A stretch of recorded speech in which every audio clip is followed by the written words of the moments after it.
दोस्तों, जम्मू कश्मीर में विधानसभा चुनाव होने वाले हैं। 3 चरणों में यह चुनाव होना है और जम्मू कश्मीर में एक नई सरकार वहां के लोगों को मिलेगी। लेकिन दोस्तों, जम्मू कश्मीर के चुनाव में कई चेहरे ऐसे हैं जिनके बारे में खूब बातें हो रही हैं। आज हम आपकी मुलाकात एक ऐसी लड़की से करवाएंगे जो राहुल गांधी की भी भरोसेमंद है और जिनसे महबूबा मुफ्ती भी सलाह लेती हैं। अब आपके मन में यह सवाल होगा कि आखिर वो लड़की कौन हो सकती है जो राहुल गांधी की भी करीबी हो और महबूबा मुफ्ती भी उनसे सलाह लेती हूं। दोस्तों, स्क्रीन पर आप इस तस्वीर को देखिए। इनका नाम इल्तिजा मुफ्ती है।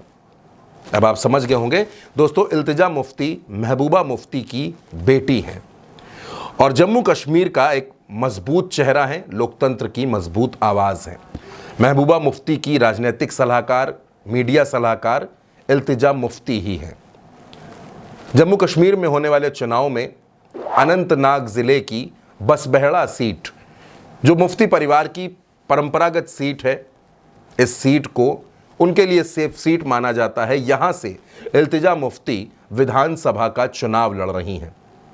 दोस्तों, इल्तिजा की जो राजनीतिक सोच है, जो विचार हैं, वो उनको जम्मू कश्मीर में बाकी नेताओं से बेहद अलग करते हैं। हर मुद्दे पर इल्तिजा की अपनी एक अलग राय है।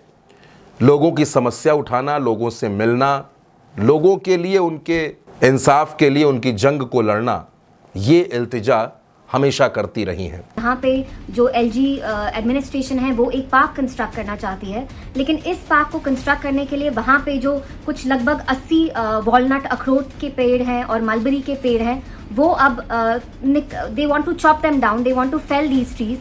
और इसकी वजह से आरएनबी ने हाल ही में अभी पिछले हफ्ते ही एक टेंडर निकाला है, which within a week I think they going to wrap it up. And मैं एलजी साहब से यही पूछना चाहती हूँ कि आप ऐसे डिसीजंस क्यों ले रहे हैं। हमने पिछले साल देखा अमर सिंह कॉलेज में जो बहुत सालों से लगाए हुए पोपलर के जो पेड़ थे वो तक आपने चॉप करवाए, those trees were also felled. And जो कश्मीर में अखरोट के पेड़ होते हैं, they are not just an environmental treasure, they are also a part of our heritage. इनकी economic value ही नहीं होती, they are part of our heritage, our culture, और environmental value भी इनकी एक monumental होती है, because not only do they provide forest cover, लेकिन ये एक biodiversity का source भी होते हैं। तो मेरी एलजी साहब से यही रिक्वेस्ट है कि प्लीज़ ये टेंडर रिवोक कराएं, कैंसिल कराएं, and there has to be a way of development without it coming at the cost of our environment. हम जानते हैं कि जम्मू कश्मीर जैसा स्टेट ecologically कितना fragile है, तो क्यों हमें ऐसी चीज़ें करनी है in the garb of development, in the guise of development, which will be detrimental not just to our environment but also to our heritage. सो मेरी उनसे यही रिक्वेस्ट है कि ये जो आरएनबी ने जो ये टेंडर निकाला है, ये पेड़ों को, जो अखरोट के पेड़ हैं उनको चॉप करने का नेजबल में, बांडीपोरा में, वो आप प्लीज़ कैंसिल कराएं, क्योंकि हम अपनी बायोडाइवर्सिटी, अपनी हेरिटेज बचाना चाहते हैं।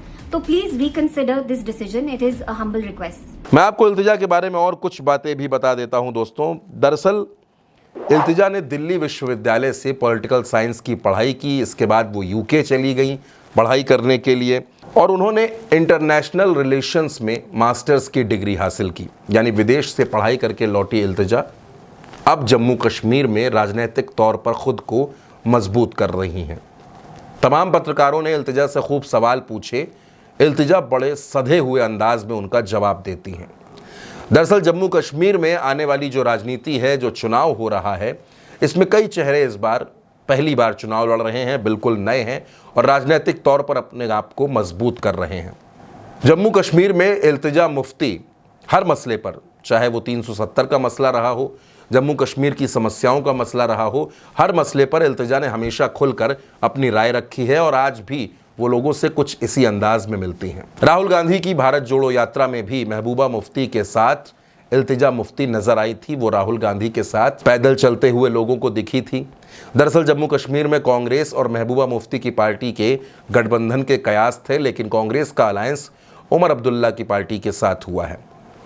इल्तिजा ने इस पर भी साफ तौर पर कहा कि अलायंस करना या ना करना ये पार्टी के आला कमान का फैसला है, इस पर वो कुछ नहीं कहेंगी। यानी कि इल्तिजा बिल्कुल साफ तौर पर ये भी बता रही हैं कि जम्मू कश्मीर में जब चुनाव हो जाएगा तो उसके बाद किसी अलायंस की संभावना से वो इनकार भी नहीं कर रही हैं।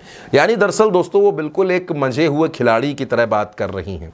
भले ही वो अपने जीवन का पहला चुनाव लड़ रही हैं, लेकिन इल्तिजा को देखकर, उनकी बातों को सुनकर कहीं से भी ऐसा नहीं लगता कि वो राजनीति में नई है। और जाहिर सी बात है, राजनीति उनको घर में ही देखने को मिली है। उनका घर ही उनके लिए सियासी पाठशाला के तौर पर रहा है। और अब जम्मू कश्मीर से एक ऐसी आवाज़ सामने आ रही है, इल्तिजा मुफ्ती जिस आवाज़ का नाम है, वो जम्मू कश्मीर में कई बड़े बदलाव करना चाहती हैं। और जम्मू कश्मीर के साथ साथ उनकी नज़र दिल्ली की राजनीति पर भी है। अब जम्मू कश्मीर में इल्तिजा को कितनी कामयाबी मिलेगी, क्या जम्मू कश्मीर में बस बेहड़ा के लोग उनको अपना नुमाइंदा चुनेंगे, उनको अपना विधायक चुनेंगे, ये चुनाव के परिणाम तय करेंगे। लेकिन फ़िलहाल दोस्तों इल्तिजा मुफ्ती इस वक्त पूरे देश में लोगों के बीच चर्चा का विषय बन गई हैं। नेशनल मीडिया भी बार बार इल्तिजा मुफ्ती तक पहुंच रहा है और उनसे बातचीत करने की कोशिश कर रहा है। जम्मू कश्मीर का चुनाव बेहद दिलचस्प है। अब दोस्तों देखना यह होगा कि महबूबा मुफ्ती की बेटी इल्तिजा जम्मू कश्मीर की सियासत में क्या कुछ कर पाती हैं।